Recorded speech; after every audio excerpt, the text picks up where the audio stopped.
Olá, nós estamos aqui na Expo Católica e eu estou aqui, tenho o prazer e a honra de receber o Marcos Spalding. Ele é diretor de marketing e negócios do Santuário Nacional de Aparecida.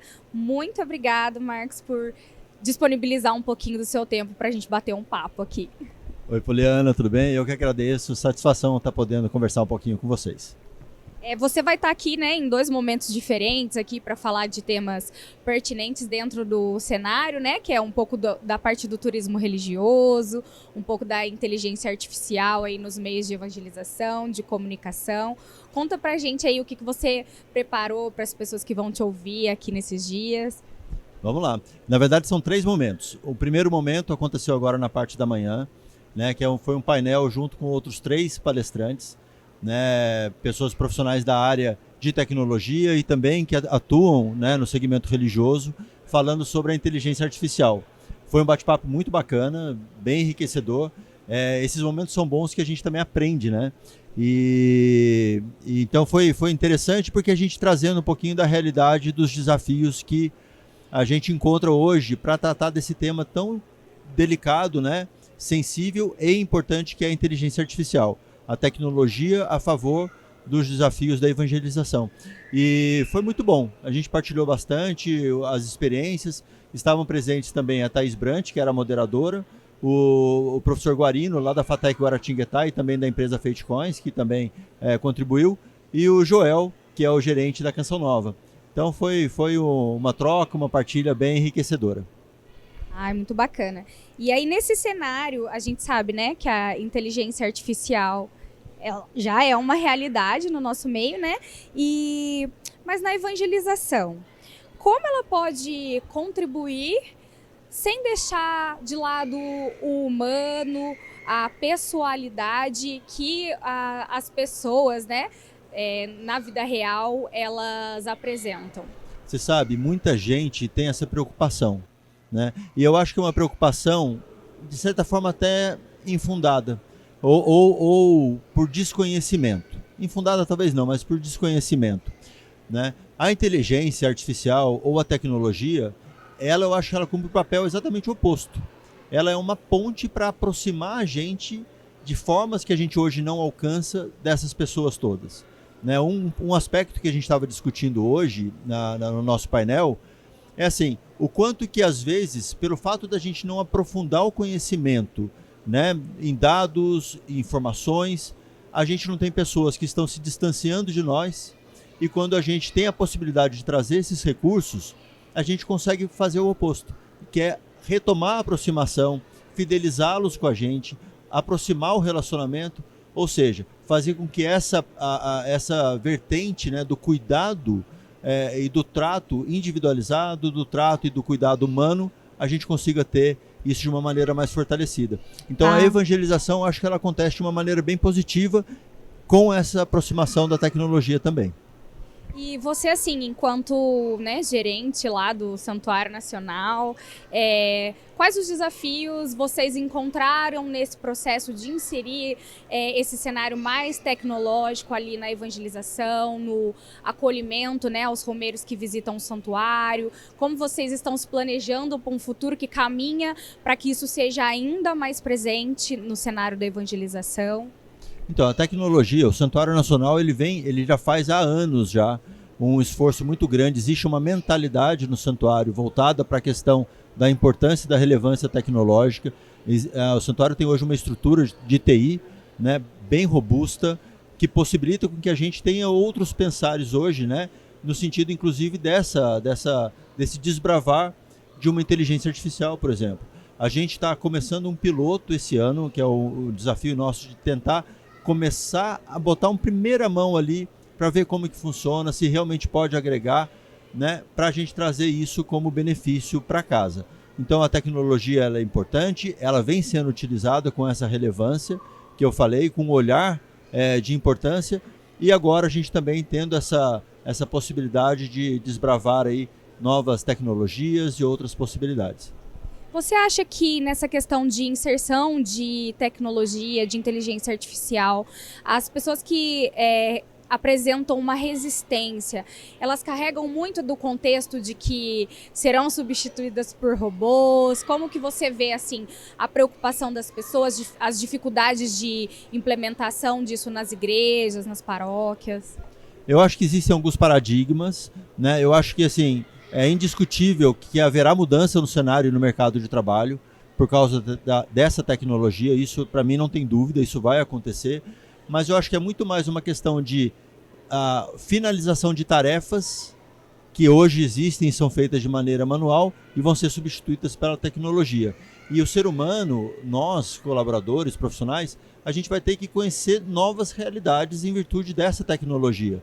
Então, assim, existem paradigmas, sim, né, de um medo talvez exacerbado quanto a isso, mas a gente estando pronto, a gente conhecendo, a gente se permitindo, né, entender mais proximamente o que essa tecnologia pode oferecer, pode trazer, eu acho que talvez a gente apazigue isso um pouco mais, né? E como você vê a questão do posicionamento, né, dos sacerdotes nos meios de comunicação, de forma geral, assim, a importância deles estarem presentes à frente, né, dos meios de comunicação de suas paróquias, de suas dioceses, para contribuir com a evangelização? Eu falo uma palavra que resume bem, é fundamental, né? A gente não tem como falar, a gente está falando desse universo católico que a gente está inserido, e não tem como a gente falar ou querer se relacionar com essas pessoas, com os devotos, romeiros, fiéis, sem a gente ter os grandes protagonistas disso, né, que são os religiosos. Eles cumprem um papel muito importante. Então, assim, a fala deles, a forma deles colocarem e transmitirem a mensagem, sem sombra de dúvidas, isso é um diferencial importantíssimo para que todos nós saibamos e tenhamos como seguir.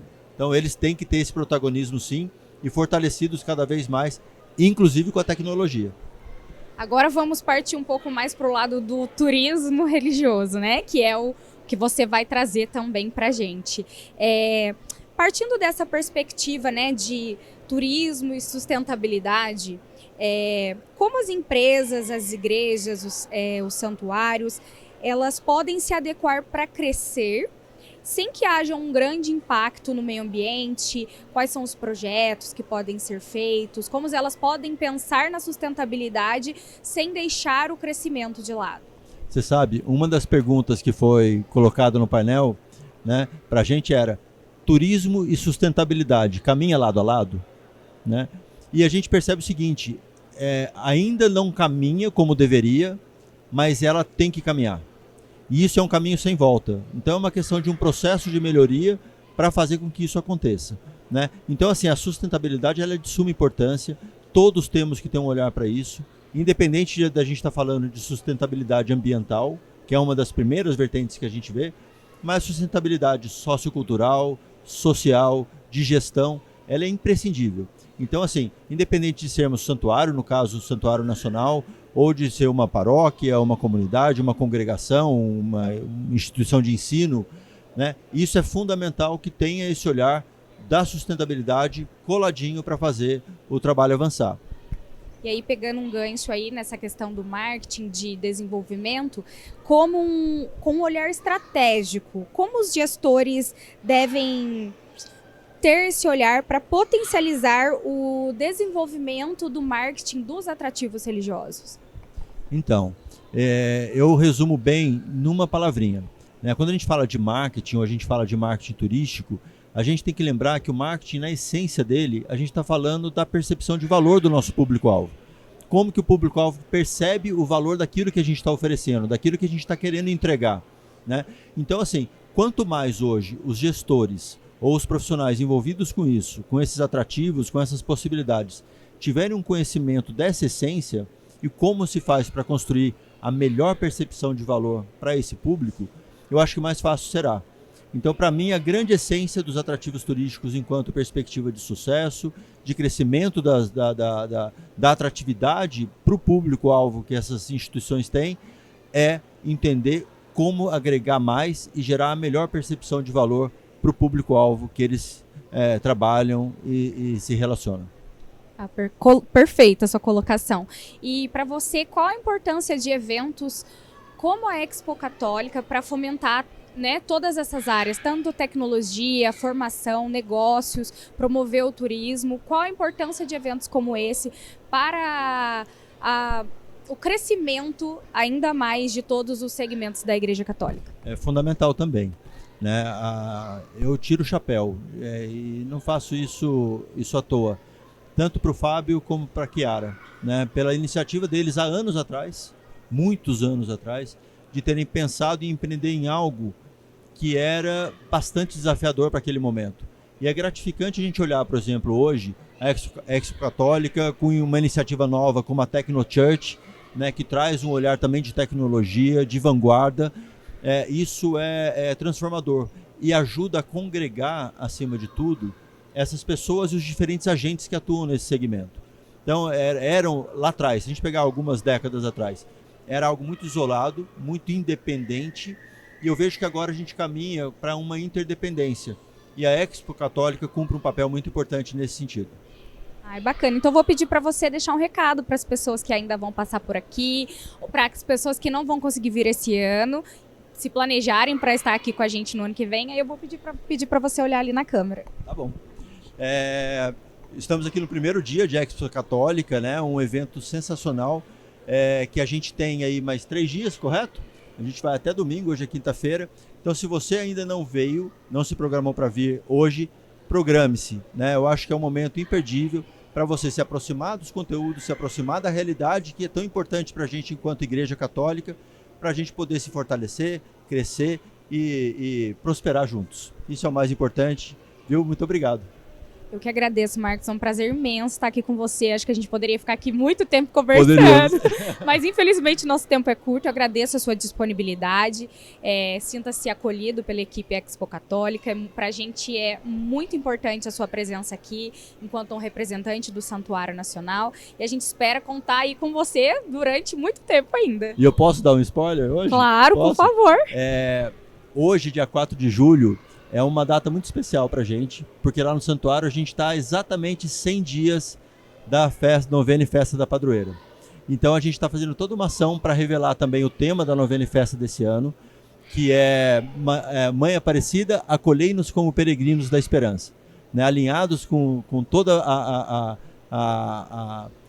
o ideal da Santa Igreja, da Santa Sé, né, para a gente trabalhar nesse ano santo, nesse ano de acolhimento, de peregrinação, de focar na esperança. O Santuário Nacional tem esse tema, né, agora na novena e festa desse ano em outubro. Então todos estão convidados também para visitar o Santuário Nacional, peregrinar para a Casa da Mãe, se abastecer e se tornar um missionário, um peregrino da esperança conosco. Muito obrigada mais uma vez, Marcos. Obrigado. Expo Católica 2024, novos caminhos, o mesmo propósito, evangelizar.